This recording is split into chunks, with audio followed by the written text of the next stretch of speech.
బ్రిటన్కి సంబంధించి ఏదైతే ప్రధానమైనటువంటి లండన్లో ఇప్పుడు క్రమంగా 64% గన్ అఫెన్సెస్ పెరిగినాయట, 59% హోమిసైడ్స్ జరిగినాయట, 53% రాబరీస్ పెరిగినాయట, 48% నైఫ్ క్రైమ్స్ పెరిగినాయట, 30% సెక్సువల్ అసాల్ట్స్ పెరిగినాయట లండన్లో ప్రధాన కేంద్రంలో.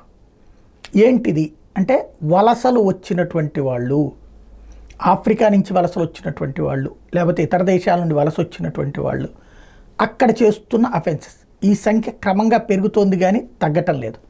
నియంత్రించడంలో అధికార యంత్రాంగం వైఫల్యం, వాళ్ళకి సరైనటువంటి గైడెన్స్